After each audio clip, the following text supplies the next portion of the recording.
is in the house tonight. Everybody just have a good time. We'll start with campaign basics. What has made you want to run for board this year?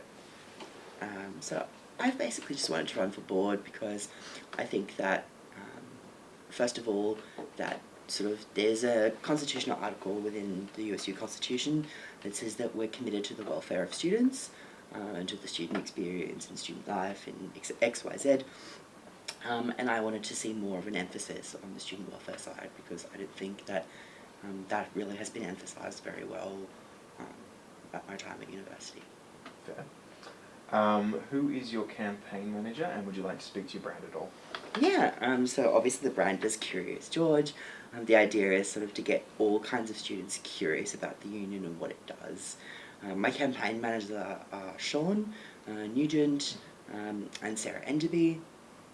So they've been kind of my rocks throughout this campaign. And that's sort of where we're going with it. Sure.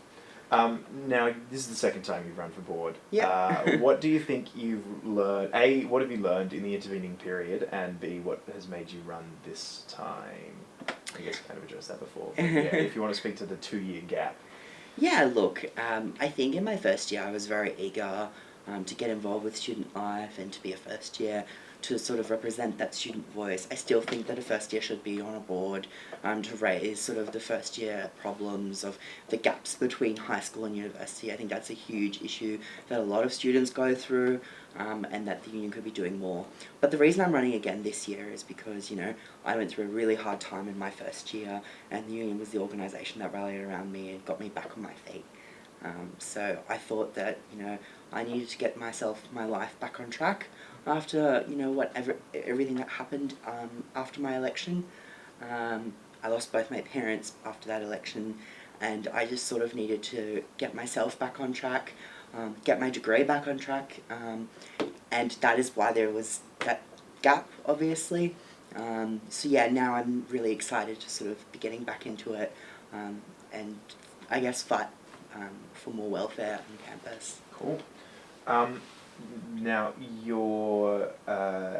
both your campaign managers are party affiliated, correct? Yes, yeah. Yes. And you're a member of? I'm a member of the Australian Labor Party. Mm-hmm. I'm also a member of Student Unity. Cool. On campus, yeah. How would you describe your political views? Like I said, I'm a member of the Australian Labor Party, and Mm-hmm.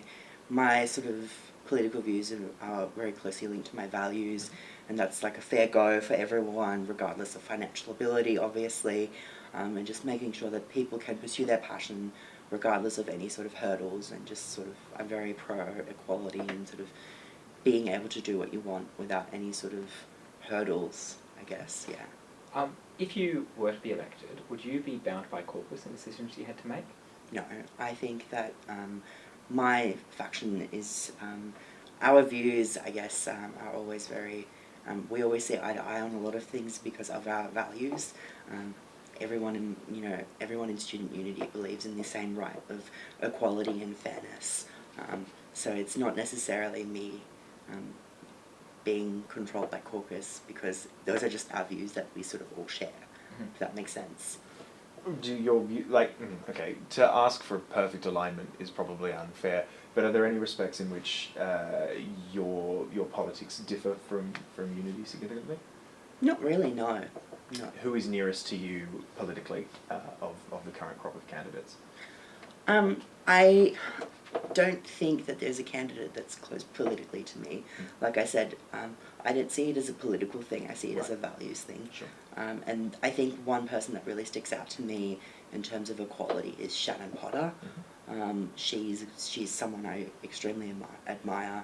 Another person I really admire is Lamise, and sort of the representation for minority groups. Obviously, you know, I'm queer-identifying as well, and she's representing other minority groups, and I think those sorts of representations for minority groups is really important.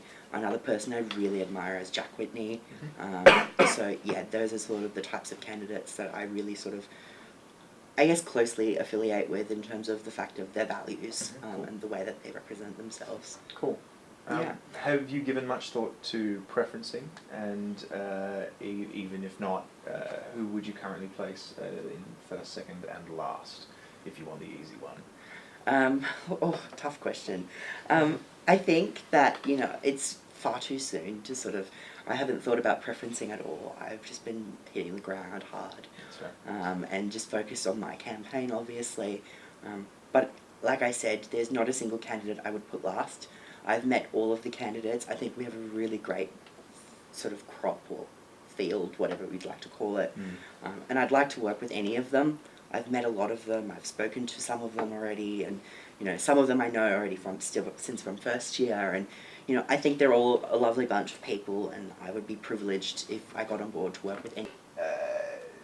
It is broadly known that the current suggested candidates for the presidency of the board this year will be Liv Ronan, Alicia Aiken-Radburn and Ed McMahon. Of those three, who would you be most likely to vote for president, / have you had any other thoughts about the imminent executive election, should you be elected?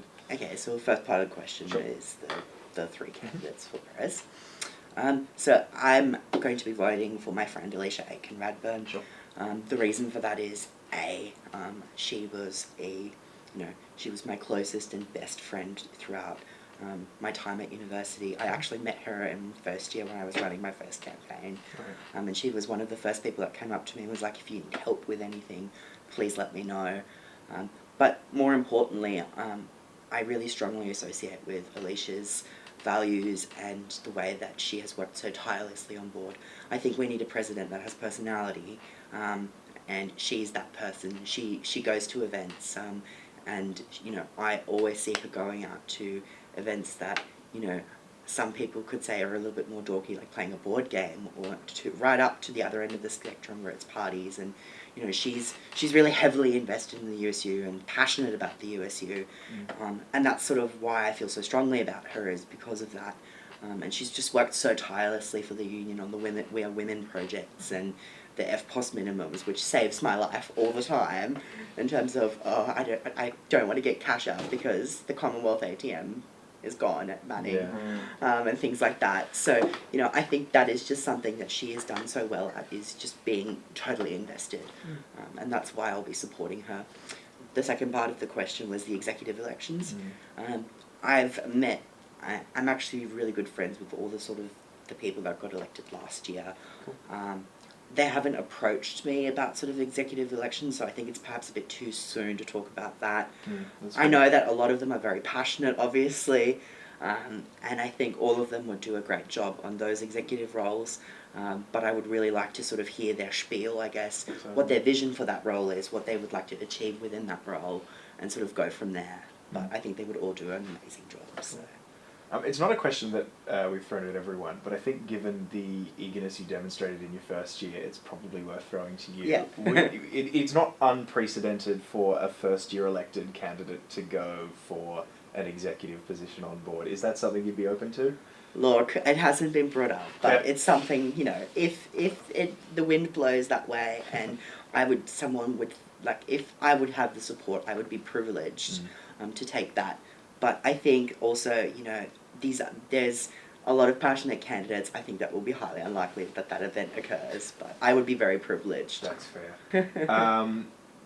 The board currently has 2 Senate-appointed directors. How do you feel about the interface between student and non-student representation on the board? Broadly, if you could just speak to that. I think, that the Senate-appointed directors are actually... So I attended the last monthly board meeting. I think it was interesting to sort of see that the Senate-appointed directors, 9 times out of the 10, basically supported whatever sort of the board directors were doing.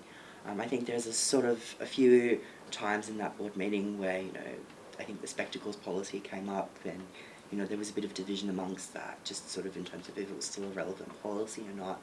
I think that's a fair call for them to be making that, that sort of call, I guess. But in saying that, I don't think they ever sort of come at it from a non-student perspective. I think the Senate-appointed directors always have the organisation and its members in their hearts, and, that they will make those decisions. I think it's also kind of important. I think there's a lot of, had I gotten onto board in first year, I probably wouldn't have known exactly in an official role, right, to necessarily always know 100% everything about being a board director, right? I think a lot of students wouldn't necessarily know exactly what 100% what do I do in the organisation, how do I go about this. I think they're a really good sounding board to sort of bounce ideas off, and how do you achieve that. And they have experience, and I think that is kind of good that we have sort of a mentor type of person that isn't necessarily student appointed. I think that sucks a little bit. I think we could perhaps, something I would be open to, I guess, is perhaps getting students to, think of a Senate appointed director that we really like.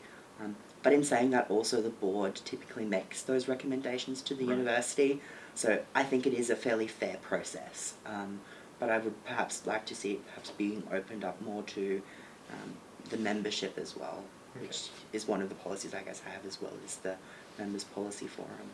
Cool. Under what circumstances do you think it would be appropriate for you to breach your duties to the board for the greater good? So either good for students or good beyond campus? I think obviously my values are very strongly aligned with the membership and representing that membership, and I care about the union taking care of students. If the organisation was doing something that is incredibly corrupt or that was not in the interests of students, especially considering that it is a student-run organisation, that is where I would break it. My allegiances lie with the students and the SAF money we are taking from those students. So I think, I don't foresee a situation like that with the USU, just because of the way that it's been run, and a lot of the staff members are doing a really great job. But in saying that, the only time I would really break that is if that sort of scenario came around where something really bad was going on. And, Yeah, so I get, this is probably going to be a bit the same question but rephrased in different words. Who would you say elected board directors owe the greatest allegiance to the organisation or to their constituents who elected them? I think it's a balance of both, in terms of the fact that you have a fiduciary duty to the organisation. I like to think that the organisation, and this is something that I strongly believe in, is the organisation's view is that we are representing students. So if I am elected on board, by completing my fiduciary duty to the organisation, I'm actually fulfilling my duty to students. That's my understanding of the union and sort of its values, and that, Okay. Cool. Or maybe away from the legalese a bit. Actually, do you mind if I stay on that? Yeah. I mean, like, the subtext of the question was, it half alludes to what happened with Tom Rowie 2 years ago now. Do you want me to speak on the Tom Rowie issue? Or? Not too extensively, but I guess if you had been on the board at the time that the censure was proposed against Tom, do you know how you would have voted?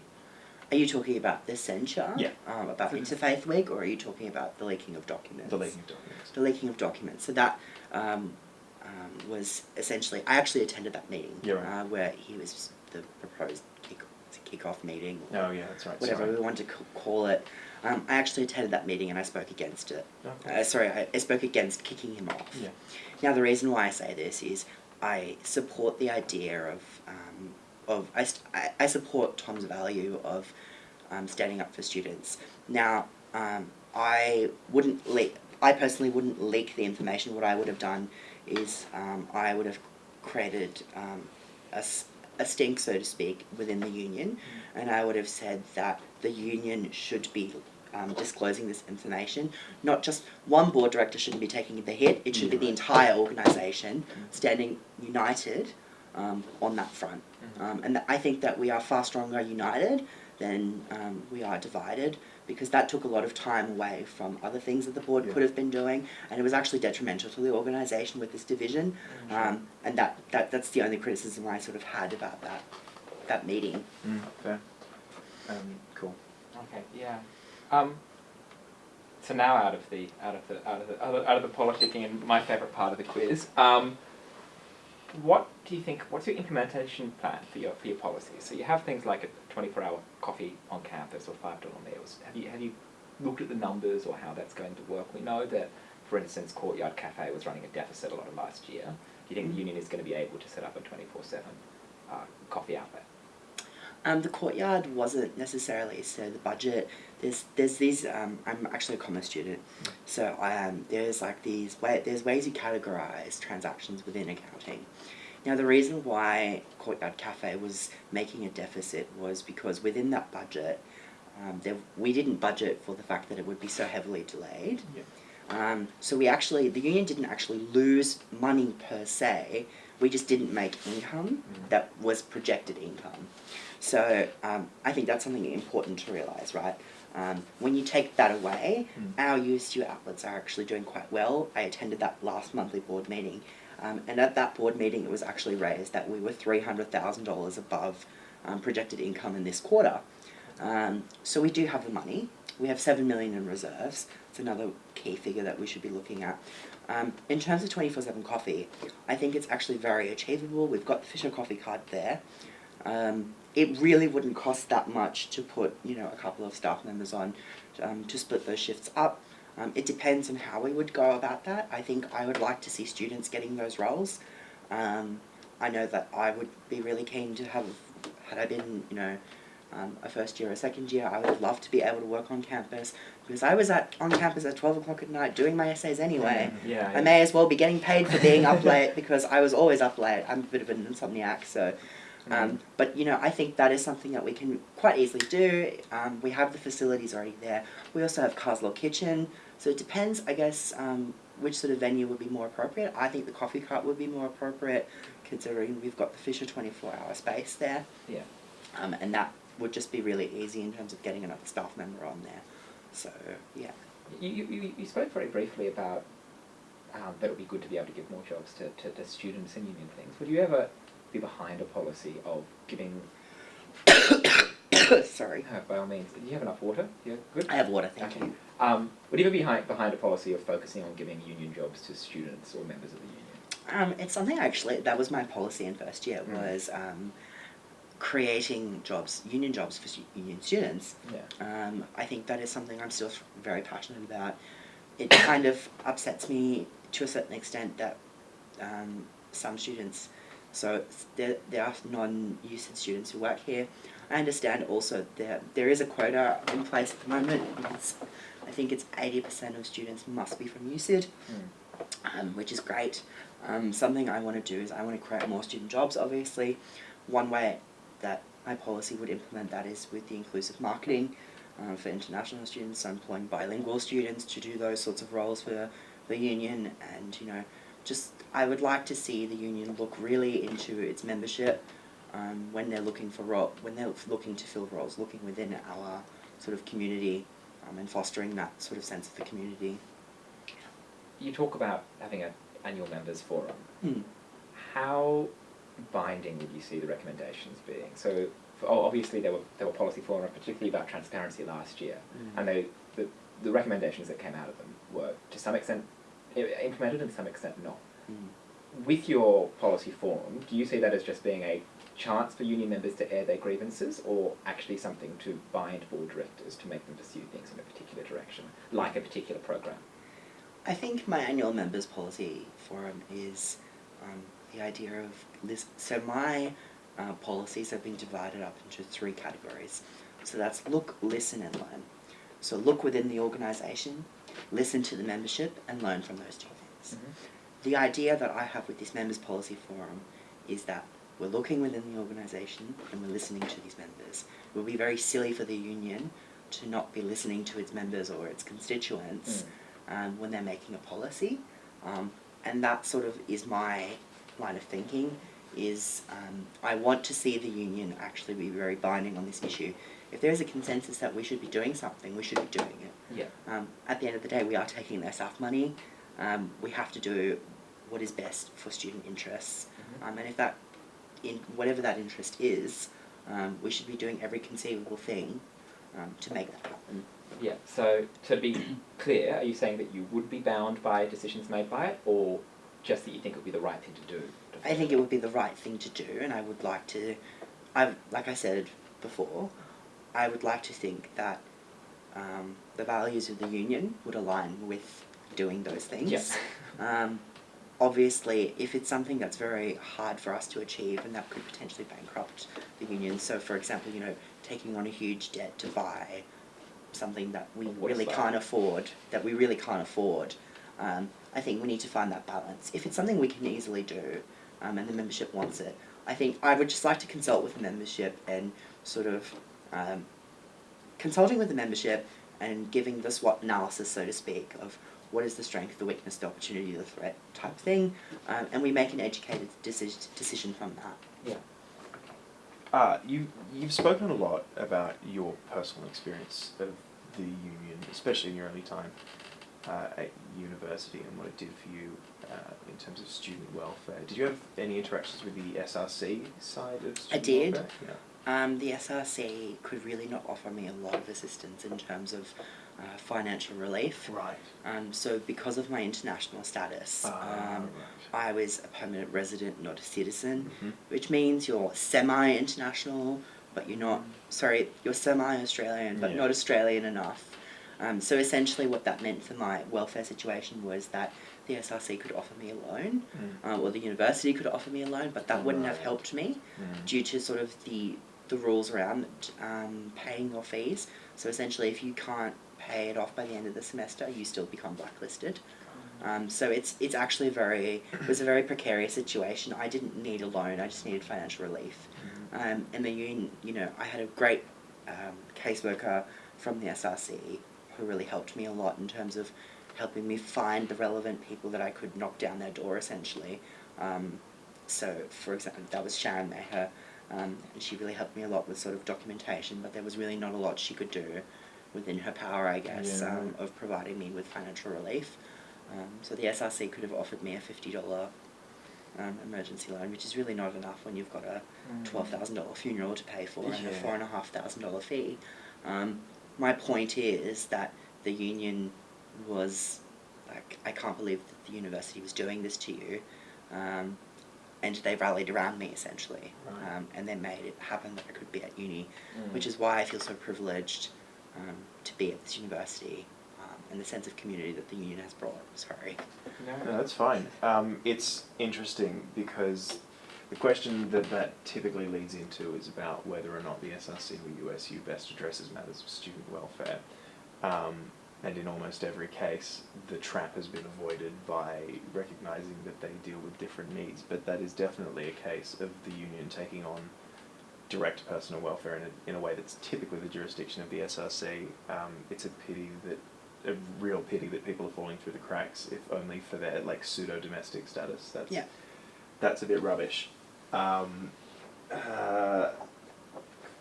Which is really a shame, I think, that the SRC has that limited sort of sense of power. I would like to see the SRC having more sort of power to push things through.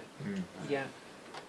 Do you see the role of a board director as working with other student organisations Yes. to help them achieve things, so be it the SRC or be it Sydney Uni Sport and Fitness? I would really like to see the organisation fostering cross-organisational relationships. Yeah. I think that is something, I'll bring it back again. We're at this university, we've got 50 to 60,000 students at any given time with exchange and visiting sabbatical people and things like that. Sometimes you can feel like a drop in the ocean. And I think what's great about the student organisations, they all have their sort of niche areas that they do really well. But what would make us feel stronger and united is if we could just have these cross-organisational relationships where we stand together, because we're stronger united than we are separate. Especially with student organisations, obviously. Ridiculously, there's no real precedent for the SRC and USU working coherently together. What sort of shape would you like? I mean, obviously, it's a lot to try and get on top of, but can you imagine a way of like structuring and implementing that relationship? Like, how would you like to see it become tangible? Look, I would like, if I get the privilege of being on board, I would really like to work with the SRC in terms of creating these sorts of welfare policies, in terms of the jurisdiction of the SRC and the union, and sort of fostering these great programs, and just making sure that we're always sort of working together and not against each other. whether that's cross-marketing or whatever it is. Something I would really like to see the union do more of is, you know, I'm not sure if you guys know, I'm a bit of a klutz at times, and I forgot my calculator for an accounting exam, and I had to borrow one from the SRC, which saved my life. Yeah. Right, but you know, I'm always usually on that other side of the Yeah, campus. I would perhaps like to see the access desk perhaps being given access to that privilege of giving them out, and sort of just making sure that we have an end on this campus, on that campus, so people can just sort of get a calculator, or having the SRC sort of material as well throughout union buildings, just to make sure that people are 100% aware of the support services that are available to them, because I think that can sometimes be a bit confusing as well. And that's incredibly simple, I guess, as well. Yeah. Yeah. And it's easy to implement. Exactly. Yeah. So, One final question on that. Do you think that board directors have a role as advocates for student interests? So if a student organisation was doing something improper, or other than the union, for instance, doing something improper or not standing up for student interests. do you mean as like a personal advocate for a student? No, as so student, you're obviously elected to represent the interests of student. You've alluded to that before. If, for instance, there was an organisation that was failing to meet its duties to students, so if the SRC was grossly negligent, or if Sydney University Sport and Fitness was doing things that people didn't like, or if the Cumberland Student Guild was being grossly negligent, do you think it would be the role of the union board director to speak out on behalf of their constituents against that other organisation? I think that... That's a very hypothetical question. It's a very hypothetical question, obviously, because it hasn't happened yet. I think, you know, given those circumstances, we represent the constituents of the University of Sydney Union. If something is happening in another organisation, I don't think it's necessarily appropriate to be commenting on the behaviour of another organisation, mainly due to the fact that we may not know all the facts of what's going on. It's similar to someone, a complete stranger, coming into the SRC office and telling the really lovely receptionist that she's doing her job entirely wrong, without sort of knowing anything about the SRC. So I think that the board would have to be very informed, and make a very informed decision before they make that sort of a statement. But yes, I think that it's very important that we represent our constituents and that we're always fair to another organisation. I think I like to think that on my values that, you know, sometimes things just go awry, people make mistakes, and I think that it's not necessarily the position of the union to tear an organisation down or condemn behaviour. I think that, you know, we should be operating on the principle that we're all human, we make mistakes, and, you know, let's fix it and move on. Yeah, sure. It's kind of an extension of that to an extent. What do you think is the role of the board in an activist space? I think the board this year has been particularly active. The union had actually funded the National Day of Action barbecue, so I think that we are making the right steps in doing that. I think obviously I would like to see the union becoming more of a union, in terms of, you know, we are committed to the welfare of students. You know, the Constitution says that. We're committed to student life and things like that. So those are all things we are taking, you know, directly from the Constitution. And I think that is, you know, activism, I guess, is a part of that. But I would like to see, you know, making sure, again, always that we're respectful within the activism, and things like that.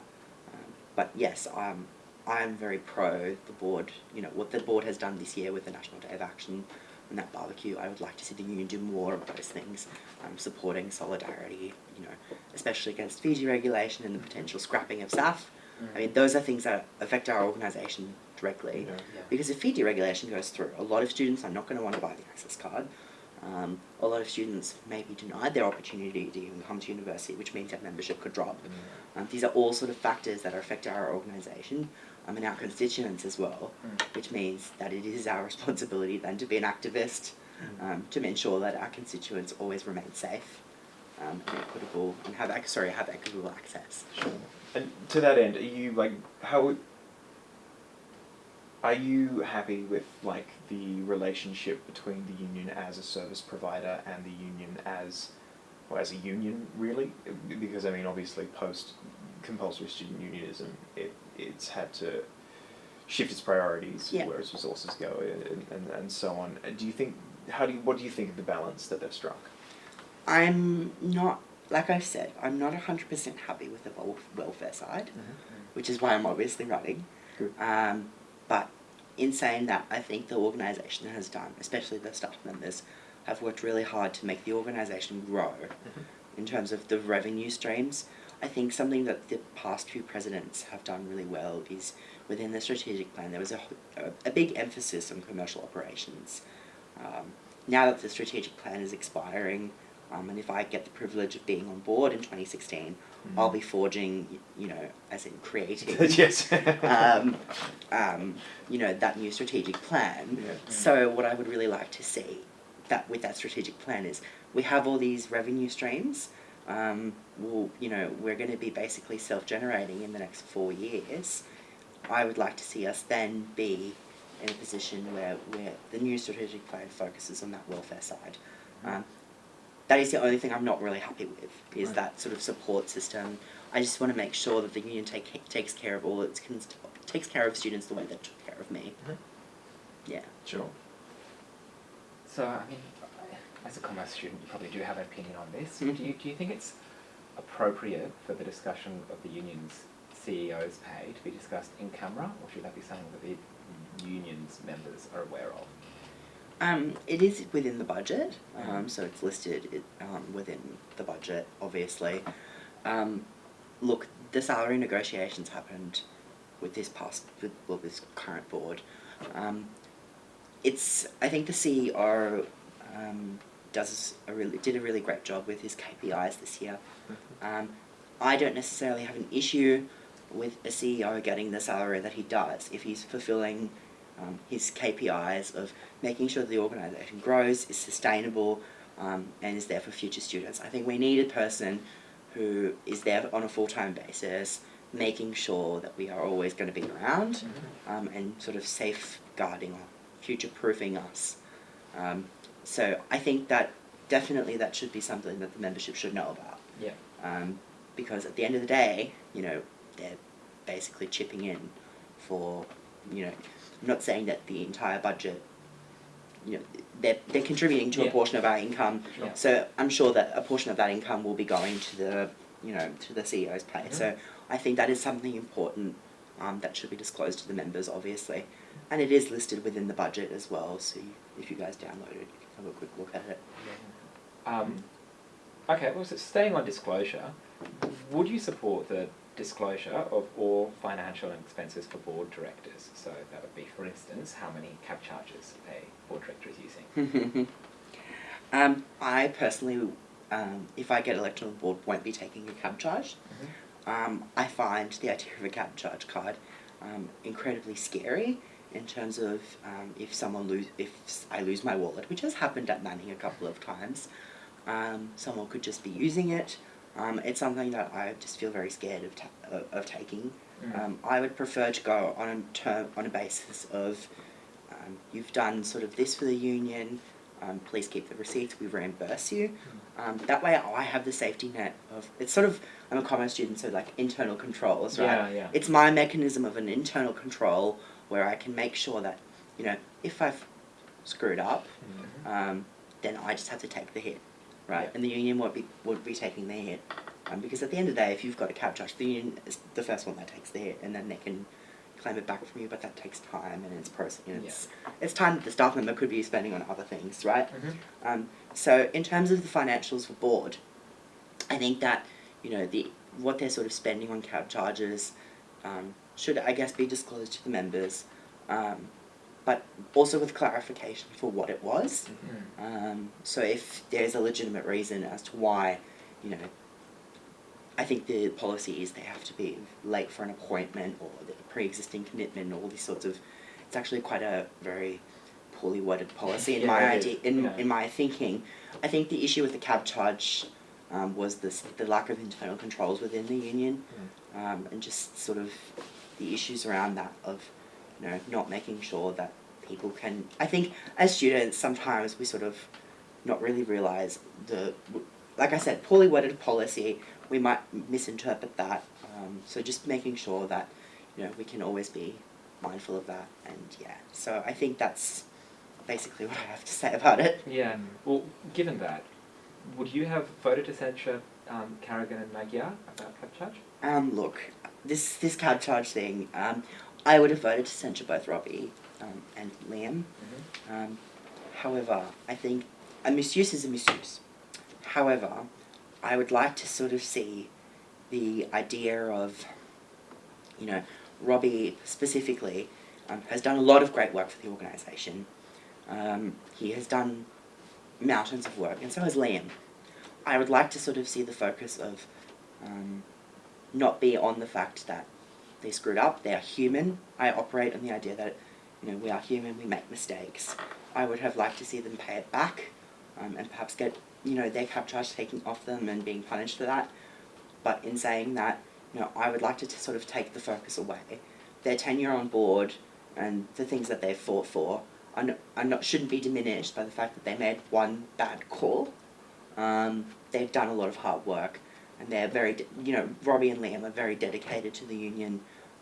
But surely the corollary applies, which is that a misuse is a misuse. it is, and good works shouldn't detract from a misuse. Yeah. Because, as far as we know, there are still 11 other board members, including the Senate appointed directors, who are not apparently misusing cab charge.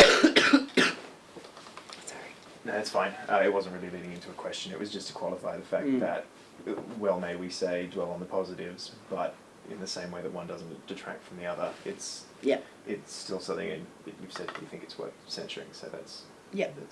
One of my favourite questions, but it's one that it's impossible to answer without coming off like looking a little bit evil. And it's, if you were forced to cut $1 million from the union budget, and as someone who is very across its financials, I'm sure you know where the money's going, where would you make the cuts and why? It's a tough question. By design. I know. Look, I personally would cut my stipend. God. As one of the first ones. I would cut my stipend. That's probably a drop in the ocean of that grand scheme of things. That's where I would start. The second thing is I would probably cut some of the CNS funding in terms of how much they can claim. So the current regulations is, the access between non-access gap. I would make sort of the maximum spending caps that the clubs can spend basically less, a little bit less. A lot of clubs and societies could take that sort of hit, because I know as the president of History Society we have these cash reserves because we've made profits on events. So, those are sorts of the ideas that we're going with. That's sort of where I would probably cut some. I would like to perhaps, the way that I would go about it is I would shave a little bit of everything. That way no one department is taking the hit. I like the idea of, just shaving a little bit off everything than just making one poor bastard take the hit. So... Spoken like a true commerce student, that's good. Diplomatic. Yeah, I think that's not the standard commerce student response. No, like, not. Lower wages. Yeah, but well, spoken like an intelligent commerce student at least. Thank you. There are rumours that the union is looking to, and regardless of their truthfulness, of scrapping the CNS committee in favour of streamlining clubs and societies' approval via the board. What do you think the board's place is to intervene in the creation of societies, politically in particular? Do you mean political societies, or...? As in a politically motivated intervention in the creation of a society. A society doesn't necessarily need to be explicitly political. Shall I provide an example? Yeah, can you provide an example? The example is BroSoc, but it would be great if we could take a discussion beyond that. Look, something I find... I'll give you another example. I'll give you life choices. Sure. I think that something that's incredibly important for the board to be respectful of is the fact that we have Catholics, we have Jewish people, we have people that believe in the spaghetti monster. I think it's incredibly important to be respectful of religion, of beliefs, or whatever sort of you identify with. We have to be respectful of that. Now, life choices, for example, whilst I support the choice of a woman, it's a woman's right to choose. If we foster a culture of respecting my beliefs, I also have to be respectful of the counter point, in the counter view, I guess. So I think that's incredibly important. I don't think it's the board's place to sort of necessarily veto a club just because they don't like the sort of political affiliation or the view that they don't share. In terms of life choices, I think that we need to be very careful with sort of the material that gets put out. Obviously, there's a lot of issues. If a club or society does something that is potentially, detrimental to a student or that makes a student feel like they are being attacked or bullied, that is an issue. And that would be the only instance where I would really be concerned about a club or society, where I think someone within the organisation would have to take sort of a step in contacting that club or society and being like, guys, this is not an appropriate thing. The USU doesn't condone, whatever it is that was going on, particularly with life choices. So I'll give you the life choices example was they put out a flyer about abortions. Now that was giving false medical advice and it was actually not signed off by a medical professional. That leaves the union open to litigation. If a young woman, for example, wanted to sue the University of Sydney Union, we would have, as board directors, would have been liable. That is an issue. Our clubs and societies should be fostering the positive aspects. We should have positive banter and discussions and have that sense of community. And I think that we always should be respectful of other views. And that's something that I would like to see the organisation really drill home, I guess, is that the idea that there might be a person with a differing view. It's, there's that lovely Labour versus Liberal debate that we have at our week every year where it gets very heated. And I think those are great things that we are doing. We have those sort of counter arguments. We have debates. I mean, the union started off as a debating society, so I think that is something that's incredibly important, is board directors should always be mindful of the fact that if there is sort of a collective of students that, just want to have a place where they can talk about their sort of perspectives and beliefs, but are still respectful of the counterpoint, the counter sort of argument or viewpoint or whatever, I think that's appropriate. So, yeah. Sure. So we're going to go right back around to some of the policy stuff we were talking about at the beginning. So all said and done, you obviously understand how financials work and how the union works. You've obviously also seen that most board campaigns don't follow through on the vast majority of their policies. Which is disappointing. Yeah. So are you willing to admit that some of your policies may not be achieved? No, I'm not. I'm very positive. I've really created policy that doesn't overpromise. I would really like to think that my policies have been some things are more difficult to implement, obviously, but I think, for example, inclusive marketing is something that was one of my policies, is incredibly easy to achieve. We hire bilingual students to do that for us. Another thing about inclusive marketing with the disability marketing, so people with dyslexia, Melbourne University does this really well. They changed the font to a dyslexia-approved font and the colour scheme in the background, which alleviates the sort of moving of letters and things. So that's something that's really easy. The USU cookbook that I'm promising to students, those are student source recipes. Those are things we can do. The food pantry is another thing that we've got a sponsorship officer. We can get sponsorship. Chobani yogurt was actually on campus a couple of times last week where they were handing out yogurt samples and things. These are all things that we can be doing relatively easily. The Members Policy Forum, again, really easy to facilitate a meeting. We've got the union buildings, we can use them for that. So I think my policy's overarching theme is things that are achievable and things that I can get done. I wouldn't have run for board if I didn't think that I could achieve my policies. So